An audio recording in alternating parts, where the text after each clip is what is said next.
All right, we are streaming on all the things. We've got our lives as we do here. We a few times a week, and we come in. Generally, we try to schedule it, but I come in very relaxed. I'm like from my workout. We still got the post-workout glow going. Today, we're talking about reinventing yourself, and I actually want to share. This is not. This is truly a conversation, and it's so good to see you guys. Let me know where you're coming in from. I always love to know where you're coming in from. As always, put your questions in the chat. I will make sure to come. I am streaming to a few different places, so I will make sure that we get them. Thank you. You guys already got the super chats going and everything. Thank you. All right, who do we have? Diane, it's so good to see you. Carrie, it's good to see you. Stephanie. All right, I'm so excited. So hi guys, it's so great to have you. So we're talking about reinventing yourself. And I thought coming into the new year, this eclipse that's happening, the Chinese New Year, the end of the wood snake, we are moving into a fire horse. And if you don't know what I'm talking about, I will explain. But truly today, I wanted to share, this is more of like a personal conversation that I want to have. I do teach identity and I talk about reinvention all the time. And what I really wanted to speak into is, I'm reinventing myself at 47. I'm truly starting over, and it's not because anything was wrong. And I think there's a big connotation around reinvention that your life has to have blown up, that something really has to be bad in order for you to want to change, that you have to, your marriage had to implode, that you had to like lose your job, that all these things had to occur. And I want to share with you, like right now, I am surrounded by boxes. I am moving this week. I am going to another country. Like I will be traveling, and I would sit here and tell you that I know exactly where I'm going to be a year from now. I don't. What I'm doing is leading from desire and I want to go into the exact steps of what I'm doing and why I feel so expanded and excited and happier and more activated and alive, and how I'm taking action without having all the answers, how I'm doing this in real time with you. And I want to just share with you in real time, like what it looks like. Like it's not all roses. There's like second guessing and different things, but I really want to be clear. One of the most exciting things about reinventing yourself and why I love identity so much, and I always say identity trumps manifestation, is because you can change something about yourself at any time. If you've been given an identity or bought into something about who you are from, your culture, your family, society, you can change that. If you don't like your money situation, you can change it. If you don't like your career, Terry, what is going on, girl? It is so good to see you. Everybody, Courtney. Oh, it's so good. Oh my God, you guys are just amazing.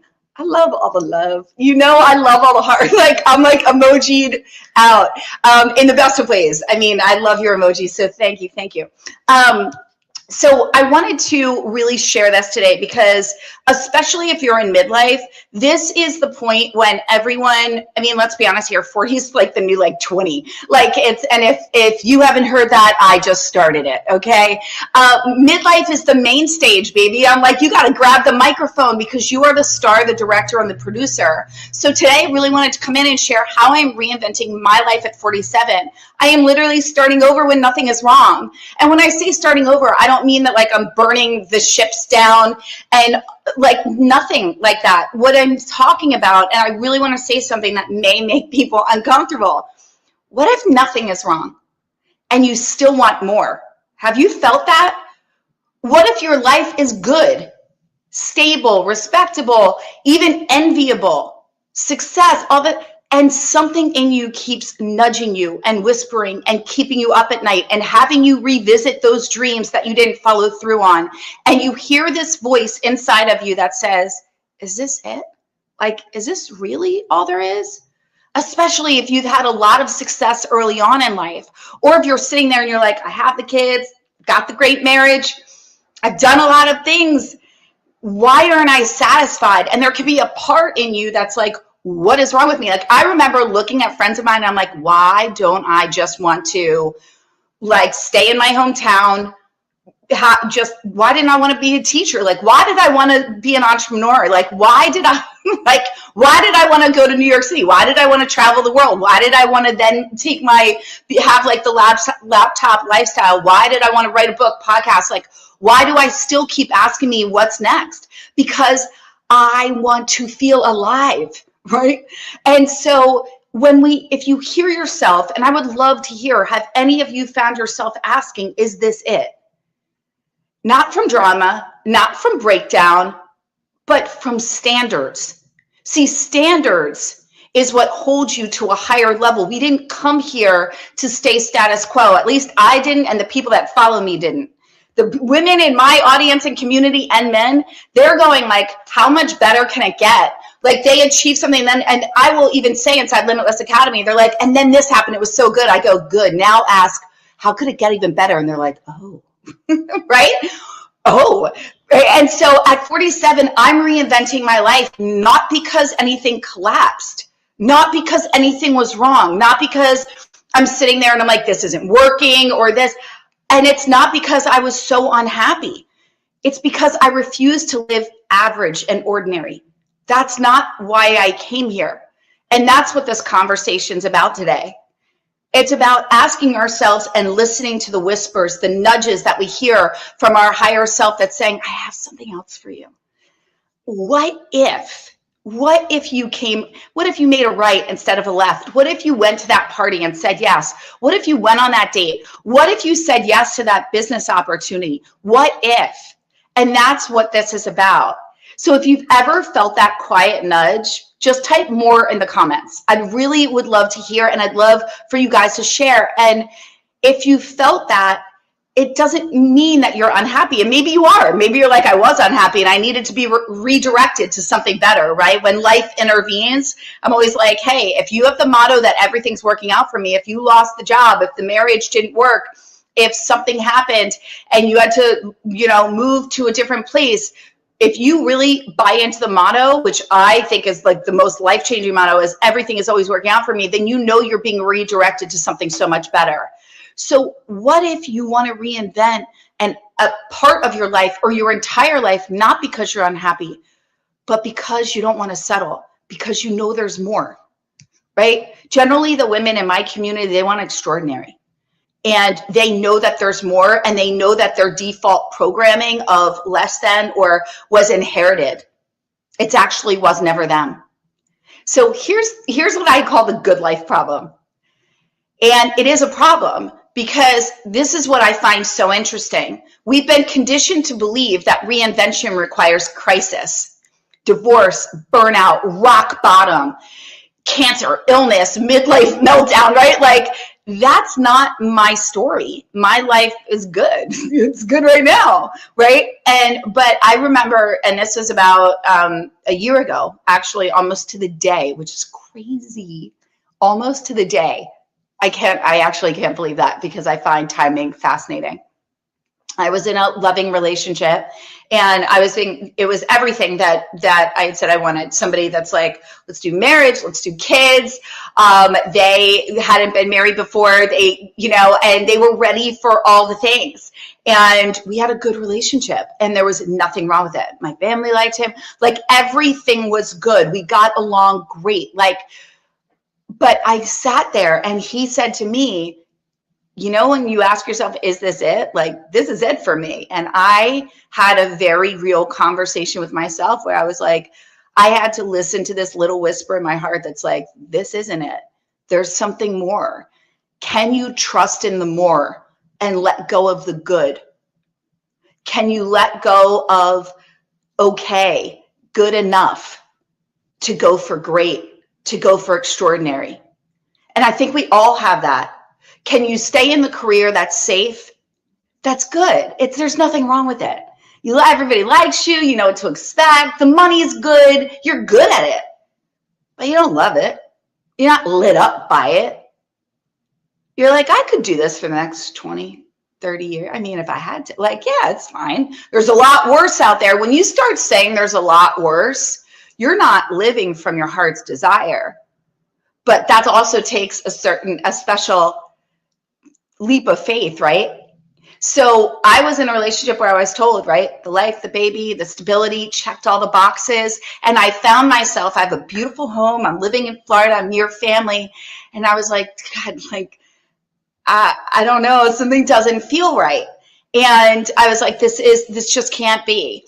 And so it was confusing. It was also confusing because I just lost my mom, which was a big identity anchor. I'm Italian, Irish in my family, and she was my person, right? And so how do you explain walking away from good? And especially when everyone in society and culture is going, you're 47. I mean, finding somebody that's doesn't have any baggage. I mean, do you know, like the things that I heard, finding somebody where, basically saying to me, you're 47, it's slim pickings out there. You've got a good one. Why like go for anything more? Like, what are you looking for? And then this kind of inference that there's something wrong, like that I should just be happy with what is, right? So how do you explain wanting more when nothing's technically broken? And when you have society, culture, family, people closest to you looking at you like, I mean, I wouldn't be too choosy, it's fascinating the things that come up. Like, you're like, I think I'm pretty good. Like, I think I'm a pretty good catch.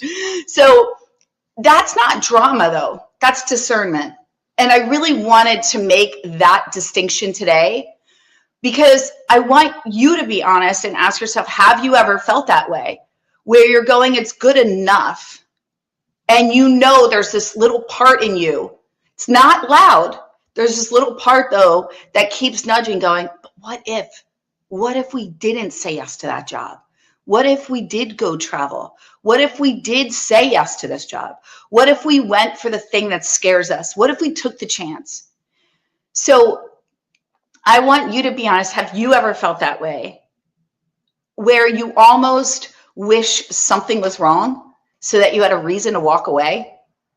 So you could actually justify your decision, right? So when people go, what happened there? And they're kind of looking at you with judgmental eyes, you're like, oh no, this was wrong with them, or that was wrong with this situation, or that job didn't.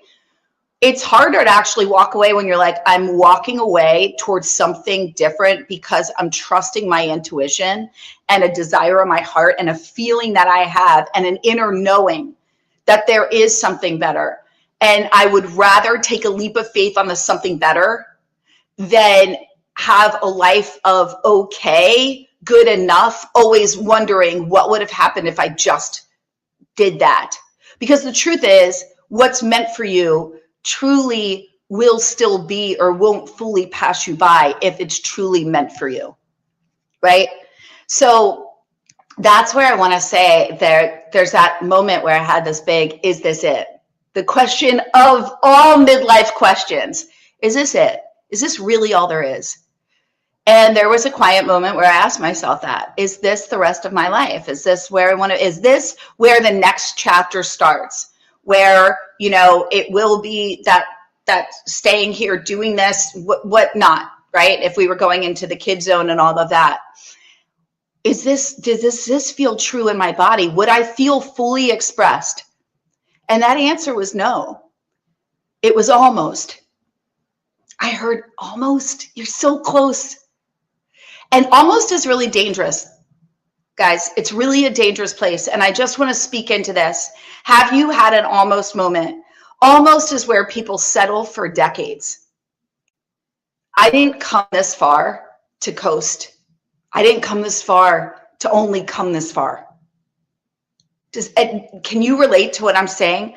I didn't build this much awareness. I haven't dedicated this much time to my own growth, my own healing, I've literally gone to like a doctorate of 22 years of transformation, being in the transformational space for like life in general, right? Transformation, trauma, like all of it. I didn't do all of that to have it stop here.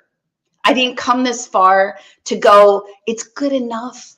I think I'm just going to say yes, right? I didn't build this much strength, this much self-love, this much discernment and trust in here to shrink into comfort. Comfort's where we go to die. Who said that? Somebody help me out here.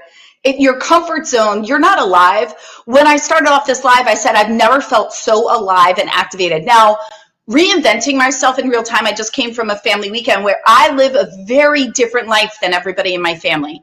I had a conversation with one of my brothers last night, and he like could not comprehend what I was saying about like, I'm not comprehend it, but he was like, so yeah, you're like, basically was talking to me like, okay, you're going to go on a trip for like 2 weeks and then you're going to, and I'm like, no, I'm gone for 6 weeks in this country. Then I'm going to go here. And then I don't really know. And he was like, and then, so then you'll come back here though, but where are you going to go?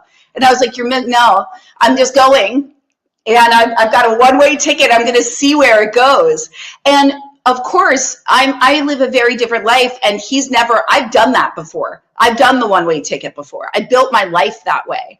I like pushing myself in outside of my comfort zone. I feel most alive and activated. I was putting myself like round peg into a square hole, trying to go, you know, this is it. And I was like, but it's not. And everything in my body was like, I don't think so. Like, we've got a lot of life left, right? And so, and there's nothing wrong, by the way, if you're happy in your life. I'm speaking to those that are sitting there and they're feeling that quiet nudge. They know that they're meant for something different. They're really noticing, oh my gosh, for the first time, I can question who I've been. I can question what I have. It's okay to ask for more. And I believe now more than ever, women in this time and place in culture and society they're sitting there asking, they're saying, I want more. I can have it all. I just have to be okay with what I say no to, right? So really coming into the biggest thing for me in this reinvention, like when I say, like, I'm looking around and my home is in disarray right now. Like, the movers are coming at the end of the week. Like, I mean, there's just been so much, and I am a neat freak, right? Like, I don't even want to say freak, because I actually think it's a great thing that I'm a very organized, clean person. So I like things in their place. So like just living amongst the chaos. But there's been so much that's been transformational that I want to share with you, especially to support you and coming up on the new year. And I really want to speak into this. What I realized was something hard, and I wasn't choosing extraordinary the past so many years. And yes, I was in caretaking. I lost my mom Christmas of last year, not the one that just passed, the year before that. And there's a lot that changed. And I was very grateful to have my time with her. Wouldn't trade it for anything. But in that time, I really lost myself and tried to conform to wanting to live a way that truly wasn't aligned with who I am. And it's so wonderful to know who you are. I often talk inside our membership academy, Limitless, about if you are questioning who you are at any time, you can start to date yourself and find out who you are and what you like and what you don't like, because we're always changing. And who you are today is not who you were when you got married, or wasn't who you are when you started your career. It's not who you were a month ago, a week ago, right? We're always changing. We're always evolving. And that's a beautiful thing. And to think that we're not, and not checking in with ourselves the way we do when we're in a relationship, like, hey, are we good? We need to do that with ourselves. So what I realized when I really checked in was I wasn't choosing extraordinary. I was choosing acceptable. And there's nothing wrong with acceptable. It's just, it's not me. And if you've ever outgrown something that still technically works, then you know what I'm talking about, right? And it's hard to walk away from good to go for great. So age and identity. Let's talk about age, because at 47, society wants you to stabilize, right? You're supposed to calm down, be grateful, stop reinventing, stop experimenting. You should have figured things out, right? And here's what I know at 47 that I didn't know at 27. I know when I'm shrinking. I know when I'm performing. I know when I'm settling. I know when I'm being a chameleon and dropping into the people pleaser, or, right? And I know when I'm not fully expressed or aligned. I know when I'm out of alignment. I can feel it in my body, and that is wisdom. Reinvention at this age isn't reckless. It's refined. There's a big difference. right? If you're over 40 and watching this, comment your age. If you're, I mean, I have no problems with age whatsoever. But I'd love to know who is here and if you're resonating with what I'm talking about. I mean, I'm here, I'm seeing all the comments, so yes. And thank you again for all the emojis. But this conversation is different at this stage of life, in midlife, than it is in my 20s. Like, I can tell you, I mean, I completely quit my job after 10 years when I was like 30 to start my business. And I just walked in. I had absolutely no plan. I had no idea about insurance. I lived in the most expensive city in the world. I had no plan. It felt completely different. It feels like there's higher stakes. There's more questions. There's larger amounts of fear. There's more reckoning. So what reinvention really looks like now for me at 47, and I'd love to, and I just wanted to share with you, because if you're feeling this pull, if you're in a stage of reinvention, if things already changed a lot for you, as they are for the women inside Limitless Academy and the women in my reinvention program, from like literally moving, selling their homes, moving to new states, separations, starting new businesses, starting new careers, coming together in their partnership in a way that they haven't before, like so much inner reckoning. So reinvention in real time, I want to say, it doesn't necessarily look glamorous, right? I mean, it can. You can romanticize it in all the ways, but it looks like boxes. It looks like selling furniture. Like me right now, reinventing myself in real time, and follow as I'll be doing episodes of The Bold Life on, especially on my YouTube channel. Come over, subscribe, like all the things. It helps me so much. And I want to get to know you better and hear about what's going on in your life. But what it really looks like is right now, I was selling some of my furniture yesterday, decluttering half my life. By the way, amazing tip right now. If you have not decluttered, use these last 4 days to be ruthless. And a great tip is ask yourself, especially if you're in an era of reinvention and identity shifting, ask yourself, would the next level me wear this? That is a surefire way to get rid of at least half your wardrobe, because you will find that you are holding on to things from energy. You're holding on to them for memory. You're talking yourself into, well, if I need this at some point, get rid of things that do not meet the next level you. If you're not going to wear them a year from now, bye-bye, Felicia. If you don't want to even wear them out of your house now, if you wouldn't want to wear it today, then that's from energy and nostalgia, and you want to clear up that energy. You want to go into the new year with lightness, with a clean slate, because the universe abhors a vacuum, and it will bring in new. It will bring in new of the things that you get rid of. You get rid of furniture, it's going to bring in and bless you with new things where you go, I cannot believe I just found the most perfect chairs, and they were like a quarter of the price, and blah, blah. That's how it works. You get rid of a bunch of clothes, trust me, you're going to end up getting gift cards. Things come in to replace the old. And they're blessings and miracles, and bless them in advance. Thank you, thank you, thank you for the blessings that are here for me. I'm so grateful. Ask for your desires to be met. So reinvention really looks like asking, do I love this? Or did I inherit this? Did I inherit this mindset? Did I inherit this belief? Did I inherit this identity? Right? Do I want this? And it looks like simplifying your life. It looks like choosing desire over optics. It looks like clearing space physically so you can think clearly mentally. That's the biggest thing that I want to say going in, especially in midlife, guys. We want to get rid of all the stuff. We don't need just endless 50 different clothes. Put your money towards other things, and things that are going to bring a richness to your life instead of just more stuff. Maybe it's higher quality food, higher quality supplements, higher quality skincare. I have a video coming out on all the upgrades that I did for myself in 2026, from, the electrolytes that I drink, to my coffee meal replacement of MTE, to my skincare.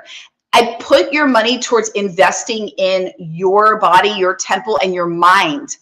Investing in programs, books, products that are going to support you and enhance you instead of just more stuff. Only keep stuff around you that actually psychologically anchors you into your next level identity. It should be you should walk in your home and it should feel rich. It should feel expansive. It should not feel cluttered and heavy and have all these things that remind you of who you've been in years past, unless you love those parts of you and you want to bring them back. So the other thing, like I said, reinvention looks like clearing space so you can think more clearly and create. The mind loves a blank canvas. That's when you get your best ideas. So there's no really dramatic soundtrack. It's just clarity. And clarity is quiet, right? Just like elegance and confidence is claimed. So have you ever decluttered something and realized it wasn't about the object, right? You got rid of it and it was about who you were choosing, right? It's who you were choosing to be. It's like, am I going to hold on to this or up level to this? And can I trust that something better is going to come in? Can I let go of the random pair of jeans that I've loved for so long to trust that I'm going to find something so much better, right? Can I let go of this specific object, right? And so that's what the reinvention season really looks like. It's a lot of letting go. It's a lot of asking yourself and going inward and continuing to kind of prune. It's almost like I'm getting, if any of you have studied Neville Goddard, he'll talk about like the pruning of the mind. And that's kind of what you're doing in your life. You're pruning and you're saying, I really want to only keep the good. And I'm just letting go of. I don't need to ruminate on it. I don't need to know where that belief came from or understand the depths of my trauma. I don't need to hold on to all these things. It's just taking up energetic space and physical space in my home, in my body, in my life. And there is freedom when you let that go. And what this looks like is peace versus numbness. For a while, and I really want to be very candid here, I tried to convince myself that wanting more was immature. I tried to tell myself, Melissa, it's really time to settle down and just buy a home and just stay in one place. And there's nothing wrong with that. I stayed at my place in California for almost 7 years, been here for almost 4. And I thought maybe expansion was about, my ego or kind of, I don't want to say ego in that sense, but more this desire to always kind of experience something new and different. I'm also Aries. So once we've kind of mastered one thing, we're pretty ready to go to the next. I think that's why many Aries will have multiple careers. I've done fashion design and marketing to, holistic nutrition, wellness, weight loss, then moved into full on transformation. Right. And then we continue. And now we're on the next chapter and we're in the bold life era. And so I thought, maybe adulthood means compromising. And there's a difference that I felt. There's peace in this season of my life, right?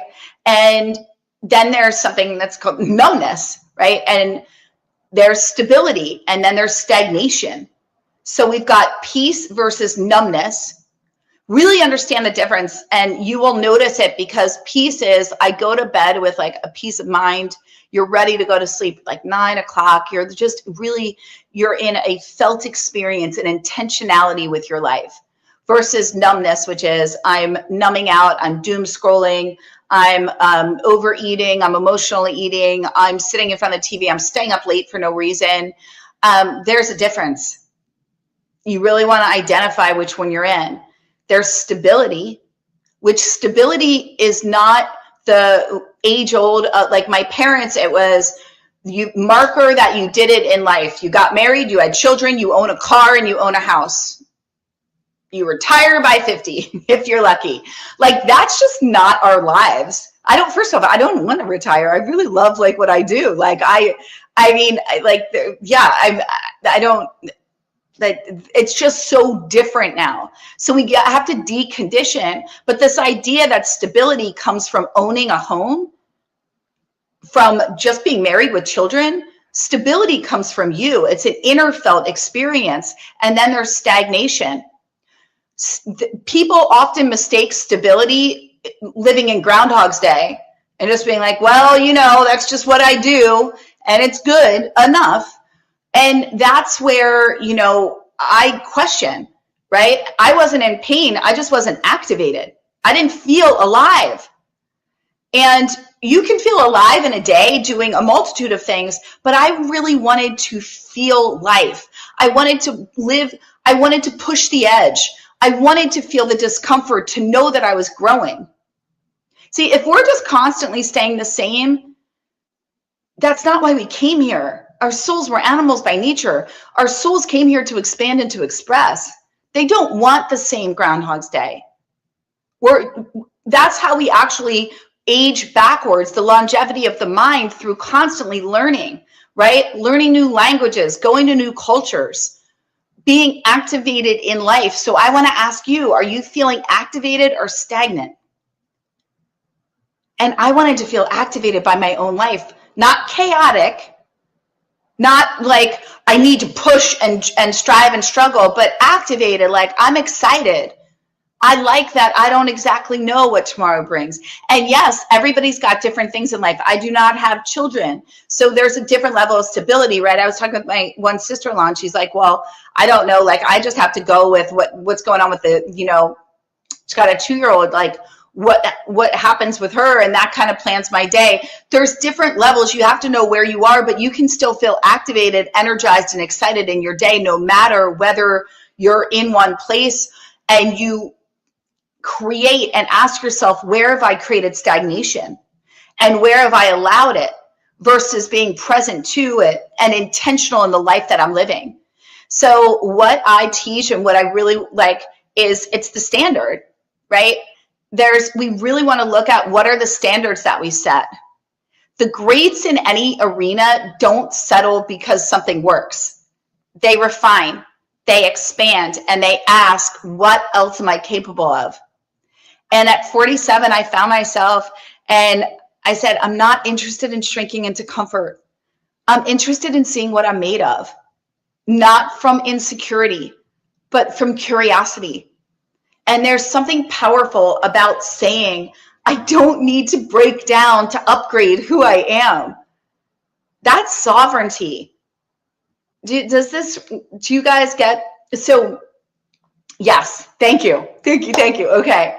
So the reframe that I did with myself was, I'm not starting over from scratch. I'm starting from wisdom, and that's different. And this isn't chaos, it's authorship. This isn't rebellion, it's refinement, right? And if you're watching this and something in you feels seen and you're relating, it's probably because you're feeling like there's something that you're ready to expand. And I really cannot stress this one enough. Midlife, like, I have a friend that's like, I'm old, I'm 40. And I was like, I just can't. Like, it's hard to even hear you say this, like, be around it, because to me, it's so limiting. Why would we ever limit ourselves by a number? That a number is so attached to expectations. By 70, you should be falling apart. By 50, you should have been retired. You should have this much in your 401. By this age, you should. Who said? Like, things like archaic, it's so ridiculous. You are the author of your life. So you're expanding. Midlife isn't a slowdown. It's the redesign. And if this conversation resonates, that's not from fear, right? And it's not from lack, but it's from ambition for your own life. And that's where you exactly get to speak into who you want to be and remind yourself, this is just the beginning. I'm getting started on my next chapter. If this is my book of life, the first 10 years were this, my next 10 years, now I get to look at the next 10 years. And I get to ask myself, what do I really want them to look like? If I have a year left to live my life, what do I want it to look like? Who do I want to be? And at the end of it, what do I want to reflect on and have lived? And if you don't have those answers, take some time to journal. Sit with yourself and allow the mind to expand, to open up. When you give your mind a job to open to that, your reticular activating system is going to go, yeah, what is possible? But when you stay in, this is what I do, this is the only amount of money that I can make because my job says this, and maybe I could get at the most a 10% raise. These are the vacations we're going to go on because we only get one vacation as a family. This is where, ask yourself, do I feel lit up and expanded by that? And what would need to shift? Not burn down. What would need to shift for me to feel excited and expansive? Could we do things differently? Could we do things differently? And what would that look like? And that's what I really want you guys to ask yourself. And so I just want to really, really say again, reinvention midlife is not starting over from scratch. It's starting from wisdom. Wisdom. And that's where we really get to come into know ourselves. And if you're going, well, I don't really know exactly who I am, then start there. Start by dating yourself, because here's the bold truth. Again, you do not need to break down to upgrade, but you do need to set standards. Standards for the woman, man that you want to be.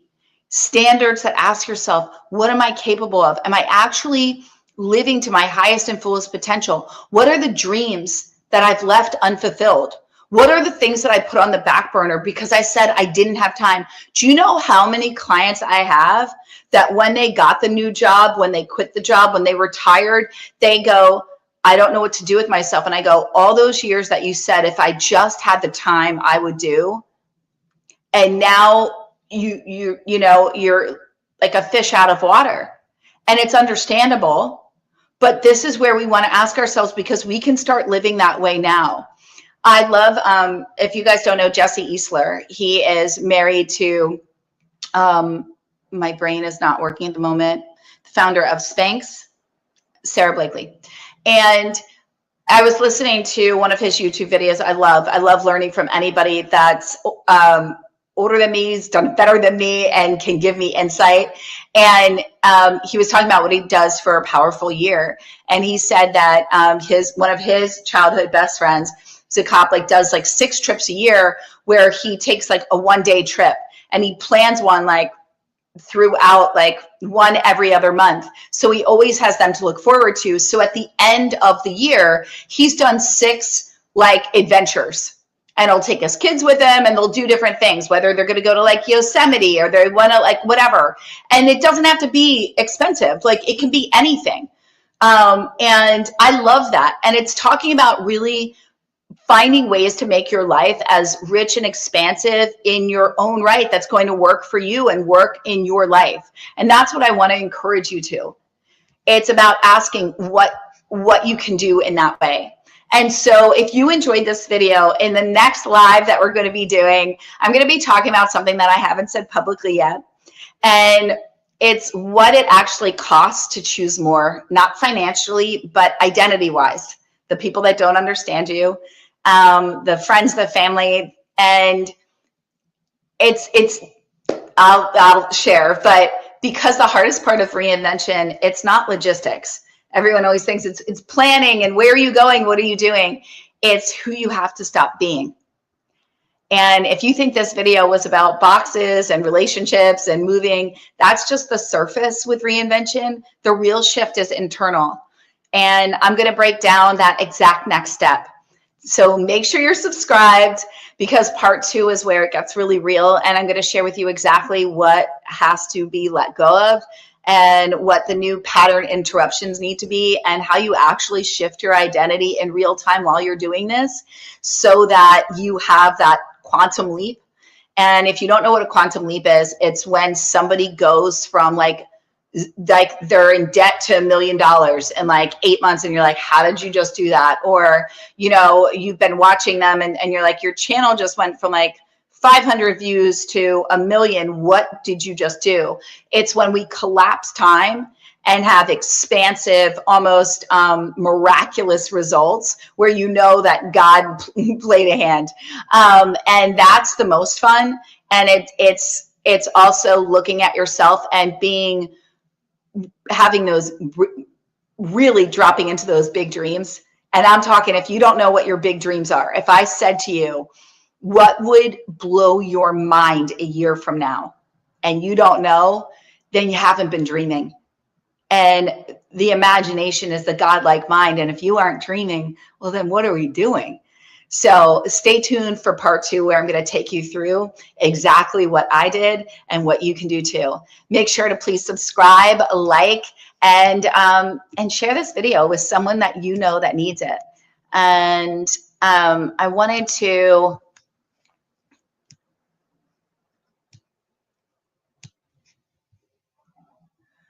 oh, I'm sorry. I wanted to answer this. What if you're not at 47? You can reinvent yourself at any time. Guys, you don't have to be 47. I'm 47. You don't have to be 47. You can be, oh my God, I've still got my sweat glow here. You can be any age. I've reinvented. I actually teach Reinvention. So let me just share that. Hi, Gina. It's so good to see you, girl. And John, great question. Terry, so good to see you. Enya and Nan. I hope I'm saying this right. And Nanya. So you don't have to be in midlife. You can, my first reinvention took place. I mean, guys, we reinvent ourselves at all times. When you went from grade school to high school, when you went through puberty, when you honestly, started dating, anytime you've taken on a new identity shift, any new roles in your family, all of these are different times when we grew in an identity, when we created an identity. When I really started changing what I was teaching, I had come from doing a lot in the transformation and manifestation and mindset. And then I was like, you know what? I want my clients to have continuous results. And I feel like it's like these big manifestations and then a gap, or, they'd move into something and would go great. And then they would rubber band back. And I'm like, they never shifted their identity. And one of the most profound identity shifts that I had was when I created a fit identity, when I was struggling from my weight, always being 10 to 20 pounds overweight. Really, I mean, I can share more, but I don't want to make this about weight loss, but, I had disordered eating, struggles with insecurity in my body, all these things. And I decided I was done. And I got to, I lived in Hoboken before, but my job was in Manhattan. And I remember I just sat there, and my friends were my three other roommates.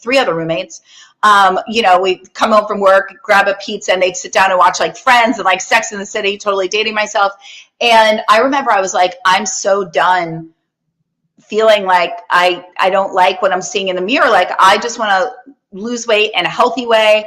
And so I started going to the gym, and I had never really gone to the gym. That was not like a thing that I did. And so I started coming home from work and going right to the gym. And then I would come in and they'd all be laying around, and I would go and make myself something. And then I went into my room and I started reading, and I read these books called, I knew that I didn't like that. I felt like I had gone to school. Like, I started doing these like reinvention ideas, like my own glow up plan. I mean, this wasn't a real thing at the time. Social media didn't exist at the time, but I said to myself, I was like, I hate that I don't feel like I didn't retain American history. And so I started reading these things called the Daily Devotional. That's what it's called. Great books. And it had just snippets of American history. So I started reading that at night. I started doing skincare, and I would go into my room and I would work out at night, and then I would come home, have a healthy dinner, and I'd read before bed. And I started journaling, and I was always big on journaling. So I basically was doing my own glow up. And I sat there and I created, and I started to tell myself, I love this version of me. And then people at work noticed, and people were like, oh, and they started commenting about how I looked and what was I doing and what was I eating. And I started to change my eating habits, and I started learning about food. I started everything that I didn't know. I empowered myself with education around food, with understanding protein's good. What was I eating that wasn't? I started getting portions, all of these things. So, and then I started stacking all these habits. And then I said, I don't really like working out after work. I would love to have my nights so I still can be with my friends in a different way. And then I started going to the gym in the morning. And then I felt even more empowered, because my boyfriend at the time, he would go and he worked in finance. So we would get up at 4:30 in the morning, take the, whatever. And I would go to the gym, and I love that nobody was at the gym. I would get there at 5:30 in the morning. By the time I got into work, I felt like I forgot that I had even worked out, and everybody else was, oh, I have to go to the gym after work. And I was like, I'm already done. I have the whole night. I felt empowered. I felt proud of myself. I was releasing weight. I was learning about health. I was doing things for my mind. And that was my first time that I created a fit identity. And that identity has stayed with me now at 47. I went from never being the athlete to doing fitness competition. I went from my brother was All-American in soccer. My other brother was fantastic with sports. I was like their cheerleader. I wasn't an actual cheerleader, but I played sports, but I didn't take myself seriously. That was my own identity. I just was the supporting role. And then I'm now the athlete in the family. And so you can change your identity at any time. So, Ananya, I hope I'm saying your name right. Forgive me if I'm not. Whatever you don't like about you that you want to change, and jealousy is such a good one. If you see somebody that you're comparing yourself to, or you feel jealous, that's an indication from yourself. Hey, I want to do that. I want to be the person. Go and be that. You in this life, it's you with you. No one's stopping you. Don't let judgment or inner critic or anything, or no matter how far away you feel from your goal. If money intimidates you, learn everything about money. Hire somebody to help you and educate you, or do an online seminar. If it's around wanting to change careers, like that's why I have a reinvention program, helping women to powerfully pivot in their purpose and in their life from identity. And identity meets purpose, right? Because you're nothing. You can have all the strategies in the world. Trust me, I've paid so much money to coaches. I've been in this industry a long time, so much. And if you don't believe that your success is inevitable, it doesn't matter how great your strategy is. It doesn't matter how good your coach is. If you don't believe in you and then your strategy, you will get there through hustle. And I've made a lot of money and been very successful hustling and working my butt off. I can tell you it's a lot easier coming from the identity of success, the identity of wealth, the identity of it's easy, it's fun, I love what I do. So I hope that helps and answers your question. You can change your identity until the day you die. So something you don't like, if you feel like you're not good with style, go and learn about and take pride in your appearance. If whatever it is, if you're like, I've been the single girl, then get rid of the single girl and move into I'm in a relationship. You can change your identity, but you have to create it.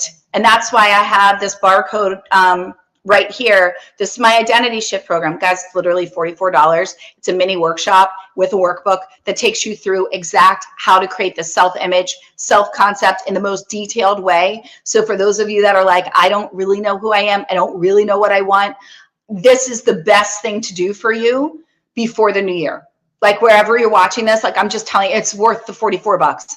Like I promise you. And if you want to only spend $33, we have another upgrade in 2026. Again, a powerful workbook, an activation, step-by-step guide. I want this to be easy for you. There is no reason for you to stay stuck, but we've got to get out of consuming and into applying and being, embodying, right? So I love you being here, but I want you to do, so I would love to hear from you. What did you get from the video, and what are you going to do?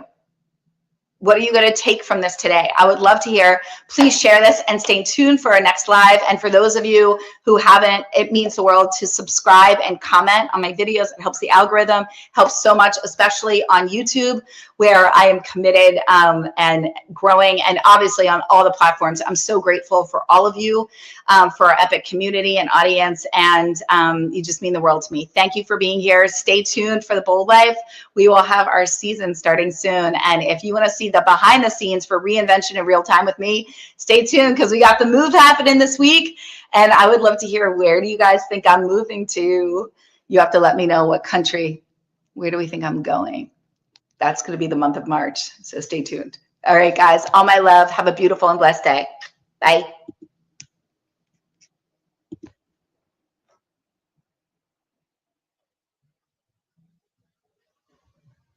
So hot.